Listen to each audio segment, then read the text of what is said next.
Hello, everyone. I'm going to show you how to crop your image, convert it to black and white, and resize it prior to splitting it in Photoshop.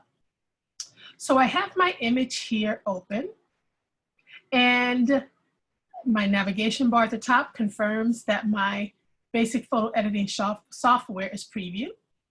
And so this is my portrait. It's a lovely portrait. I have Rembrandt lighting here. It's natural lighting, meaning the light is shining on one side of the face and creating a little triangle here because the nose is creating a shadow. And so this is a great portrait for me to use for my self-portrait, if it were my portrait.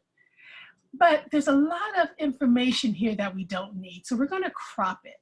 So as you see, my cursor is over the image. If I move it off, it becomes an arrow. When I bring it back, it's a plus sign. And so I'm going to drag my cursor over the face, and I'm going to grab one of these anchors, and I'm going to bring it in to just the information that I believe I want for my grayscale portrait assignment. I'm really interested in her face. Her hair is totally fine. I can include that. I don't want it too close, but I want a little bit of information here, with the young lady in it. So this is good. I could even bring this in a little closer if I want. Okay, so this will be the size of my image.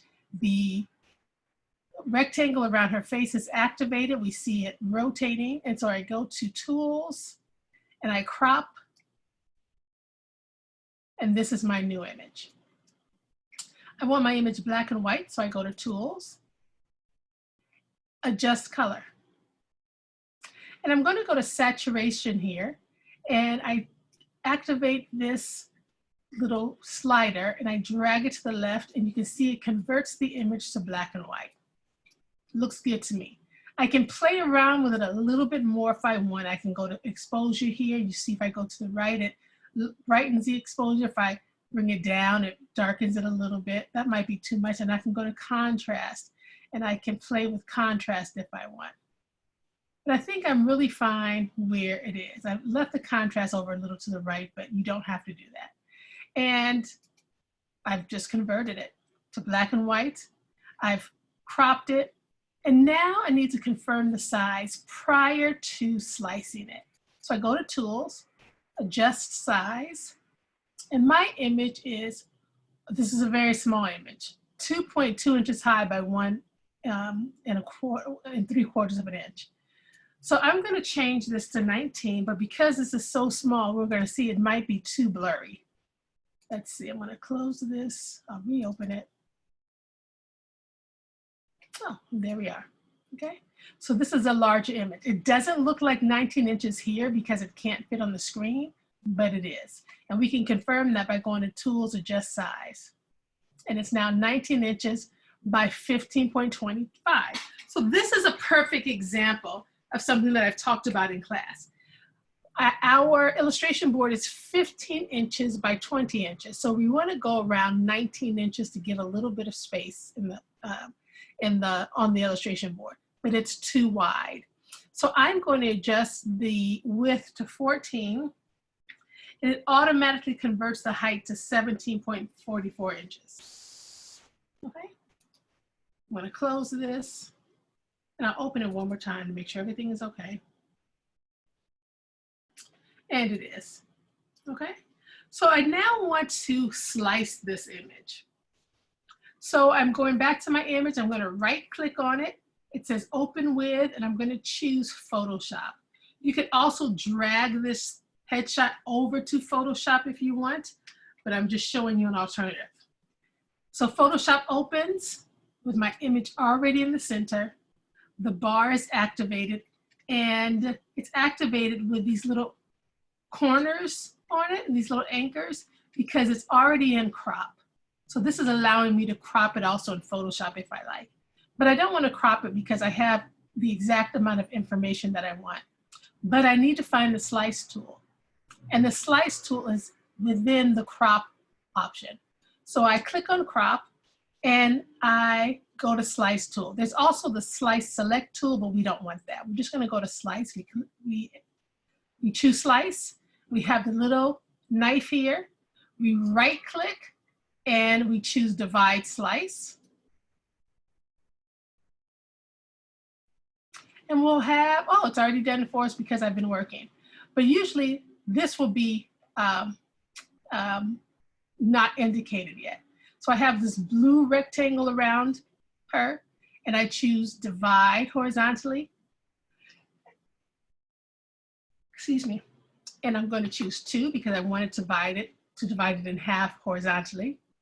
And then I choose divide vertically, and I also type in 2 because I wanted to divide and have vertically, which gives me 4 portions, 4 parts. It's slicing it equally in 4. And I click OK. Now I go to File, which is in the navigation bar at the top. I choose Export. And then I choose Save for Web. In parentheses, it reads Legacy.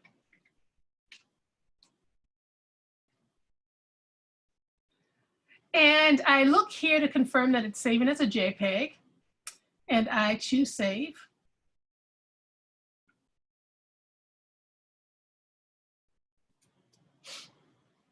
And it's going to ask you where you want it saved.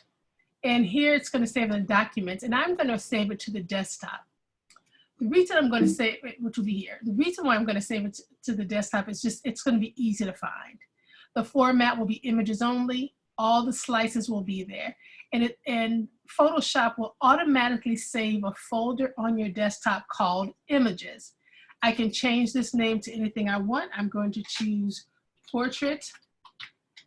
I'll just call it Girl Portrait.